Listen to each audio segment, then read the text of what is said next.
छात्रों नमस्कार। मैं डॉक्टर सिद्धि जोशी, सह आचार्य हिंदी, राजकीय महिला महाविद्यालय झुंझुनू से हूँ। आज मैं व्याख्यानमाला के अगले चरण में सूरदास के विषय में चर्चा करूँगी। सूरदास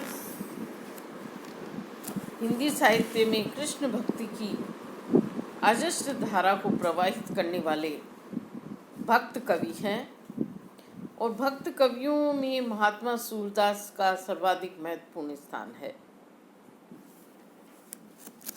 सूर के लिए कहा गया है, सूर सूर तुलसी ससी उड़गन के सवदास, अब के कवि खद्दोत समझते करत प्रकाश।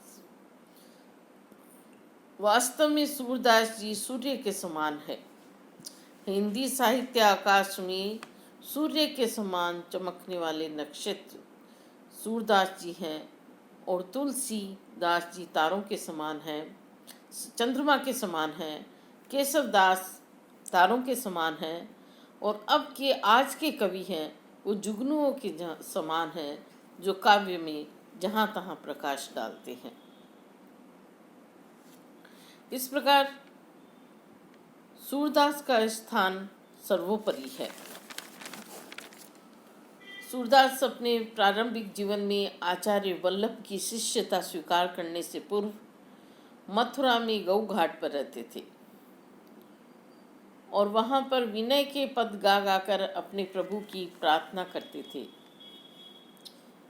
मित्रों, इतना विदित है कि उन्होंने महाप्रभु वल्लभाचार्य का शिष्यत्व ग्रहण किया तथा बाद में ये पुष्टि मार्ग और अष्ट छाप के प्रमुख कवि बने।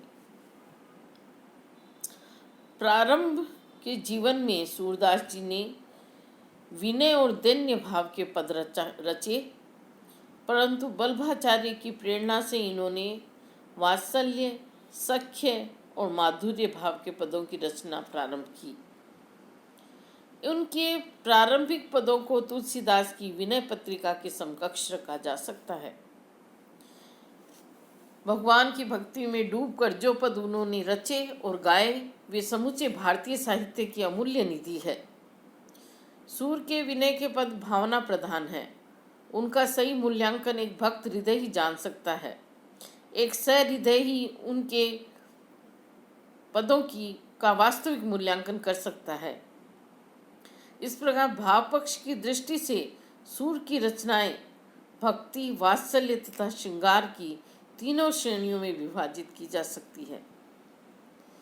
अतः वास्तव में सूर हिंदी काव्य गगन में ऐसे सूर्य हैं जिसका प्रकाश युगों तक बना रहेगा।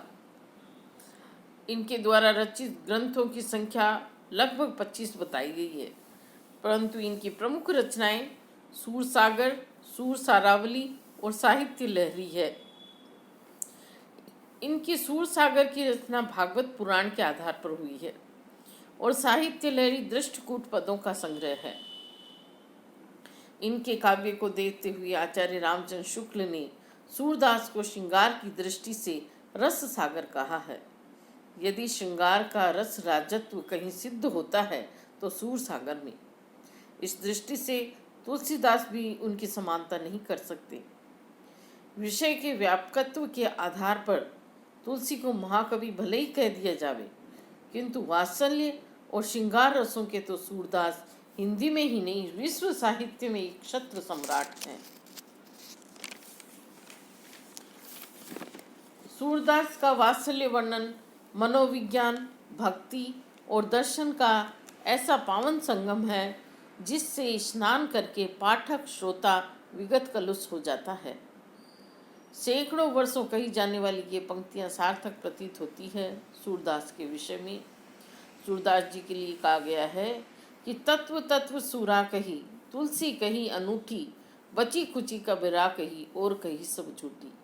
सार सार की बात तो सूरदास जी ने कही है काव्य में और तुलसी ने अनुपम बात कही है। शेष बात कबीरदास जी ने कही है और जो कवियों ने कही है वह सब इसी प्रकार है। किंदो सुर को सर लग्यो किंदो सुर की पीर, किंदो सुर को पद सुनियो तन मन धुनत शरीर। सूरदास जी के पदों के लिए कहा गया है कि जो सूरदास जी के पद सुन लेता है वो अपना तन मन और शरीर ही धुनने लग जाता है, पीटने लग जाता है। वास्तव में सूरदास जी के पद बेजोड़ हैं, काव्य कला की दृष्टि से सर्वोपरि हैं। इस प्रकार सूरदास ने काव्य में बालक कृष्ण के जन्म के समय बालक कृष्ण के जन्म के समय का ही वर्णन नहीं किया, अपितु उन्होंने उसके शेषो काल से लेकर के युवावस्था तक का वर्णन किया है। बालक कृष्ण के जन्म पर यशोदा और नंद के घर बधाई देने वालों की भीड़ लग जाती है। सभी बालक कृष्ण के सौंदर्य पर मुग्ध होते हैं और उसे लंबी आयु का आशीर्वाद देते हैं। आजु घर नंद महर के बधाई, प्रात समय मोहन मुख निरखत कोटि चंद छवि पाई, मिली ब्रज नागरी मंगल गावती नंद भवन में आई। नंद भवन के अंदर ब्रज नागरी हैं, नारियां हैं, वो मिलकर के मंगल गीत गाने आ गई हैं। छोटे से शिशु की छोटी छोटी गतिविधि पर सूर्य की दृष्टि लगी हुई है। बालक की ये अति स्वाभाविक हलचलें भी उनसे छिपी नहीं हैं।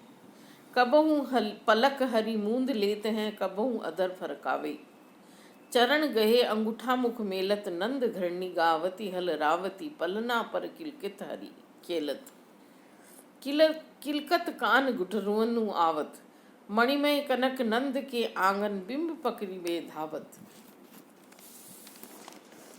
काना चलत पग द्वेदे धरणी,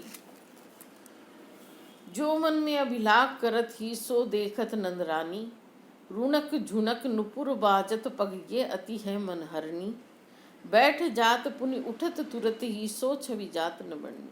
ऐसी शोभा का वर्णन नहीं किया जा सकता। सूरदास ने शिशु की सूक्ष्मतम प्रवृत्ति का भी उल्लासपूर्ण चित्रण किया है। माता पिता इन पदों को पढ़कर ही आंगन में कृष्ण को खेलते देखने की कल्पना से आनंदित होते हैं। आचार्य रामचंद्र शुक्ल ने कहा है कि शैशव से लेकर कौमार्य अवस्था के क्रम में लगे हुए न जाने कितने चित्र सूर्य के काव्य में मौजूद हैं। उनमें केवल बाहरी रूपों और चेष्टाओं का ही विस्तृत और सूक्ष्म वर्णन नहीं हुआ है, अपितु बालकों की अंतर प्रकृति में भी पूरा प्रवेश किया है। बाल लीला एवं वात्सल्य चित्रण में सूरदास ने सहृदयता एवं भावुकता का ही परिचय दिया है। संध्या को आते ही श्री कृष्ण ने अपनी माँ से बलराम की शिकायत कर डाली। इस भोलेपन पर सूरदास और भक्तजन न्योछावर हैं। मैया मोहि दाऊ बहुत की जायो, मोसो कहत मोल की लीनो, तो ही जसमती कब जायो। इसी प्रकार मैया मैं नहीं माखन खायो, ख्याल परे ये सखा समय मिली मेरे मुख लपटायो।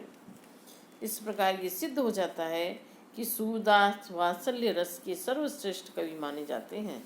इनके काव्य में बाल स्वभाव, बाल मनोवृत्ति, बाल चेष्टा आदि के अत्यंत मोहक चित्र अंकित हुए हैं। धन्यवाद।